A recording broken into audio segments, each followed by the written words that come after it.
ICBM 발사에 성공했다는 건 언제든지 그 위에다 핵탄두를 실어서 대륙을 건너서 미국 본토까지 타격할 수 있다. 이런 의미입니다.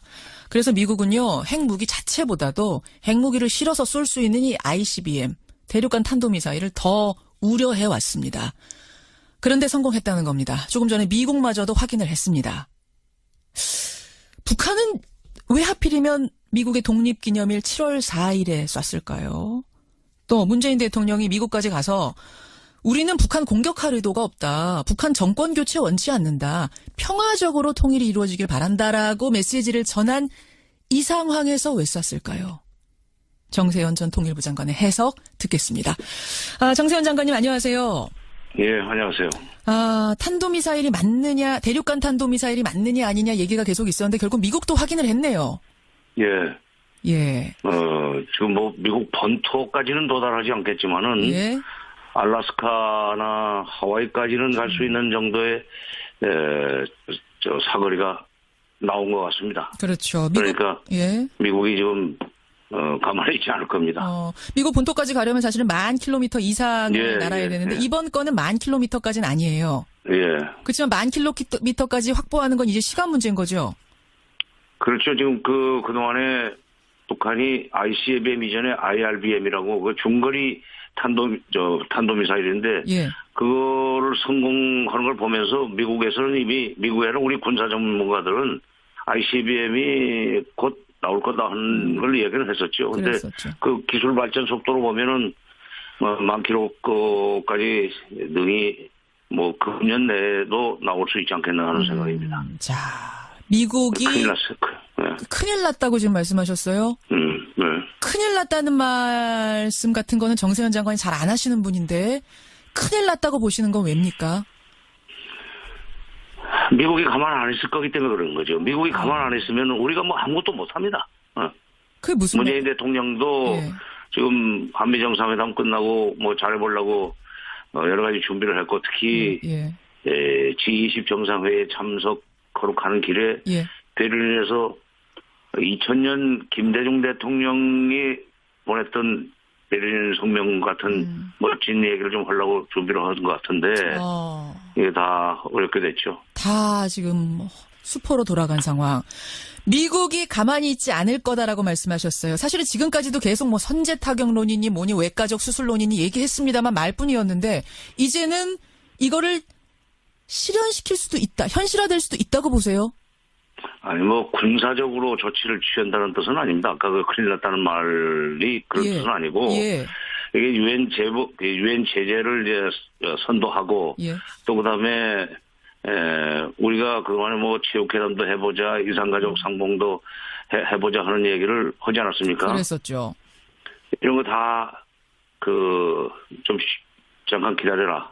지금 이게 북한을 압박해 들어가야 되는데 남한이 무슨 뭐 별도로 남북관계 개선하겠다고 나서는 것이 적절치 않다는 식으로 견제가 들어올 거기 때문에 문재인 정부로서는 아무것도 할 수 없게 된다 하는 그런 얘기죠. 아무것도 할 수 없게 된다. 네. 주도권 다시 뺏기는 거군요. 뭐 뺏길 것까지는 없지만 주도권을 받아왔는데 그게 지금 그냥 일단 선반에 올라간 셈이죠.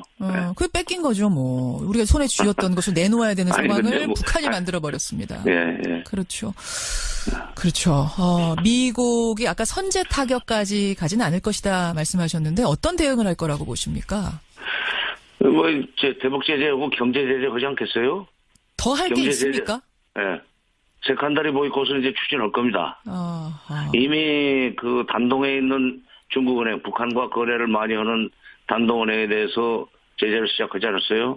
북한 돈이 거기 돈 세탁 기관으로 쓰여지고 있다고.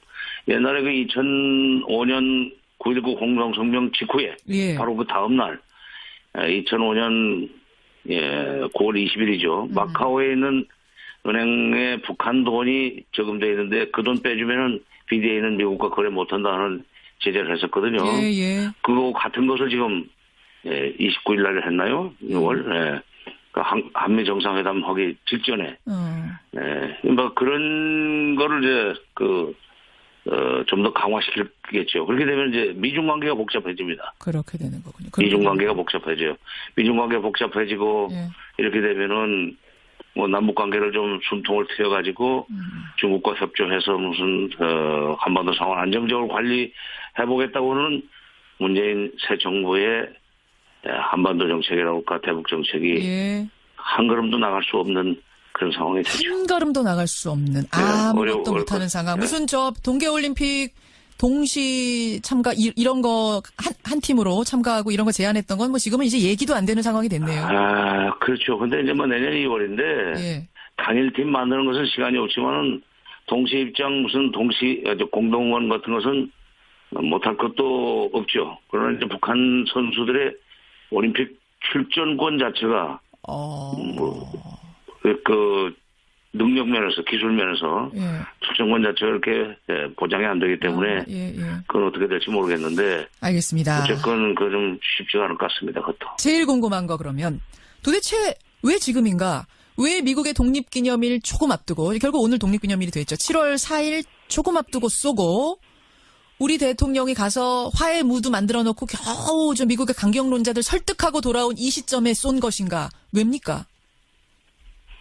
문재인 대통령 출발하기 바로 전날이라고는 그 당일날인가 어저께 출발하셨나요? 그거보다는 사실 미국의 독립기념일이라고 하는 것이 예. 택일의 기준이 됐다고 생각합니다. 2004년에도요. 예. 2004년에도 그때 7월 4일 오후에 핵미사일 발사했습니다. 시간 오후에. 예. 오늘은 지금 어저께는 미국 시간 새벽 2시 반이죠. 그렇더라고요. 독립기념일 시작도 하기도 전에 새벽에 이렇게 미사일 발사를 했는데 2009년에도 그런 짓 한 번 했죠. 그러니까 이 사람들은 그 7월 4일이라는 미국의 축제일에 미국을 깜짝 놀라게 한다고 할까 미국의 그야말로 따귀를 때리는 그런 그 도발적인 행동을 해가지고 미국이 처음에는 발끈하고 나서지만 결국은 더 큰 사고가 터지기 전에 이건 막아야 되는 거 아니냐 하는 판단을 하고 그리고 미국 직접 비공개 협상으로 나와주기를 바라는 그런 계산을 했다고 보는데 과거에 그렇게 해서 몇 번 성공했습니다. 북한이 그렇게 강하게 나가서 미국을 강하게 밀어붙이고 강하게 벼랑 끝을 쓰면은 오히려 미국이 강하게 북한을 밀어붙이던 북한이 뒤로 협상을 요구하는 그런 성공의 추억이 있기 때문에 이번에도 그 계산을 했다고 봅니다. 조금 전에 정정할 부분은 이제 문재인 대통령 출국이 잠시 후 8시입니다. 근데 그렇습니다. 오늘입니까? 예, 오늘입니다. 정 장관님 말씀은 어쨌든 우리랑 우리 신경 쓰면서 택이란 건 아니다 이 말씀이세요. 그렇죠. 미국입니다. 그리고 이 거리가 미국을 겨냥한 거 아니에요? 뭐 우리를 겨냥했으면 맞습니다. 북한에서 우리를 겁둘라면요. 300km도 깁니다. 그렇죠. 네. ICBM을 쏠 이유는 없죠. 결국은 미국에게 강경하게 나가면 결국 미국은 강대강으로 나오는 게 아니라 물밑으로는 협상을 해오더라. 이 추억이 있기 때문에 또 이러는 거다. 근데 이거 트럼프 대통령 아닙니까, 정 장관님? 트럼프 대통령. 글쎄요. 트럼프도 될 수 있을까요? 부시도 그랬었습니다. 부시는 그야말로 네오콘에 둘러싸여 있던 강력한 대북 응징 제재론자 아닙니까?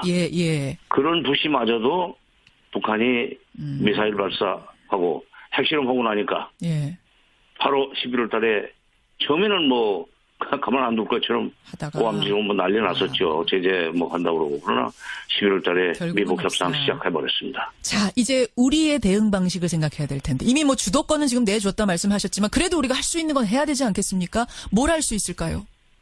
이건 문제는 이제 국민들의 동의 문제인데 이런 상황에서도 지금 미국 간에 처음에는 미국이 북한을 가만두지 않을 것처럼 여러 가지 큰 소리를 내고 유엔 안보리에 제소하고 하겠지만 조금 시간이 지나면은 미국 직접 협상이 성사될 가능성이 저는 높다고 봅니다. 과거의 사례로 볼 때. 그럴 때 대비해서 우리도 퇴로를 열어놔야 됩니다. 그러니까 지금 새 통일부 장관, 조명균 장관은 이산가족 문제 얘기를 하셨고, 그다음에 문재인 대통령은 이제 체육 얘기를 하지 않았습니까? 물론 북한에서 체육 회담 그런 의미 없다는 식으로 거절당했지만, 그러나 동계올림픽과 그다음에 이산가족 문제, 이거는 꾸준히 우리가 좀 북한의 문을 두드릴 필요가 있고, 그런 식으로 해서 남북관계 개선의 어떤 작은 오솔길이라도 내기 위해서 노력을 해야 된다고 생각합니다. 언제 상황이 바뀔지 모르기 때문입니다. 특사 보내는 거, 예. 미국 간에 갑자기 비공개 접촉이 상당한 정도 진전이 됐다 하는 뉴스 나온 뒤에 시작하면 늦죠. 특사를 보내는 건 좀 무리일까요, 이 분위기에서? 지금 이런 일이 없었으면 당연히 특사가 갔어야 되고, 사실은 제 생각은 한미 정상회담 전에 특사가 갔었어야 된다고 생각해요. 미국, 일본, 중국, 러시아 다 돌고 나서는 북한의 특사가 갔었어야죠. 그래서 우리가 잘 상황을 풀어나갈 테니까 좀 사고 좀 치지 말라는 메시지를 보내고, 그리고 한미 정상회담에 가서 무슨 남북관계 주도권을 확실하게 보장받든지 이래야 되는데, 근데 그건 지나간 일이고, 지금 시점에 특사 보내면 생뚱맞다고 보죠. 생뚱맞은 상황. 아이고 참 이거. 아이고 참으로 일단은 마무리 지어야겠습니다. 장관님 고맙습니다. 예, 정세현 전 통일부 장관이었습니다. ICBM 발사에 성공했다는 건 언제든지 그 위에다 핵탄두를 실어서 대륙을 건너서 미국 본토까지 타격할 수 있다. 이런 의미입니다. 그래서 미국은요, 핵무기 자체보다도 핵무기를 실어서 쏠 수 있는 이 ICBM, 대륙간 탄도미사일을 더 우려해 왔습니다. 그런데 성공했다는 겁니다. 조금 전에 미국마저도 확인을 했습니다. 북한은 왜 하필이면 미국의 독립기념일 7월 4일에 쐈을까요? 또 문재인 대통령이 미국까지 가서 우리는 북한 공격할 의도가 없다. 북한 정권 교체 원치 않는다. 평화적으로 통일이 이루어지길 바란다라고 메시지를 전한 이 상황에서 왜 쐈을까요? 정세현 전 통일부 장관의 해석 듣겠습니다. 정세현 장관님 안녕하세요. 예, 안녕하세요. 탄도미사일이 맞느냐, 대륙간 탄도미사일이 맞느냐 아니냐 얘기가 계속 있었는데 결국 미국도 확인을 했네요. 예. 지금 미국 본토까지는 도달하지 않겠지만은, 알래스카나 하와이까지는 갈 수 있는 정도의,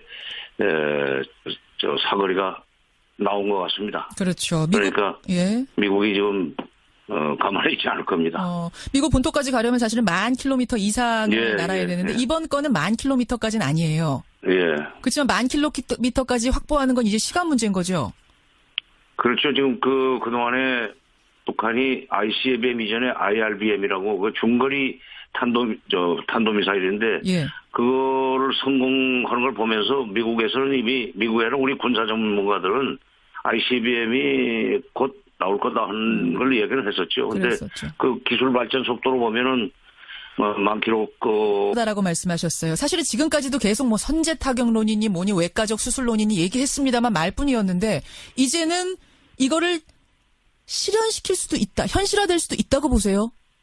아니, 군사적으로 조치를 취한다는 뜻은 아닙니다. 아까 큰일 났다는 말이 그런 뜻은 아니고, 이게 유엔 제재를 이제 선도하고, 또 그 다음에, 우리가 그동안에 체육회담도 해보자, 이산가족 상봉도 해보자 하는 얘기를 하지 않았습니까? 그랬었죠. 이런 거 다,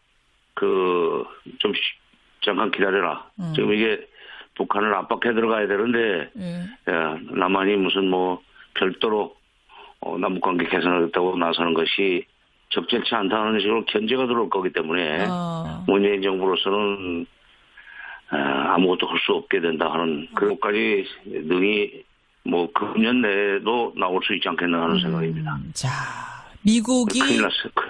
큰일 났다고 지금 말씀하셨어요? 큰일 났다는 말씀 같은 거는 정세현 장관이 잘 안 하시는 분인데, 큰일 났다고 보시는 건 왜입니까?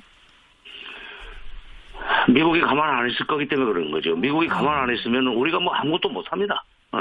그게 무슨 문재인 대통령도 지금 한미 정상회담 끝나고 잘해보려고 여러 가지 준비를 했고, 특히 G20 정상회의에 참석하러 가는 길에 베를린에서 2000년 김대중 대통령이 보냈던 베를린 성명 같은 멋진 얘기를 좀 하려고 준비를 하는 것 같은데, 이게 다 어렵게 됐죠. 다 지금 수포로 돌아간 상황. 미국이 가만히 있지 않을 건 얘기죠. 아무것도 할 수 없게 된다. 주도권 다시 뺏기는 거군요. 뺏길 것까지는 없지만 주도권을 받아왔는데 그게 지금 그냥 일단 선번에 올라간 셈이죠.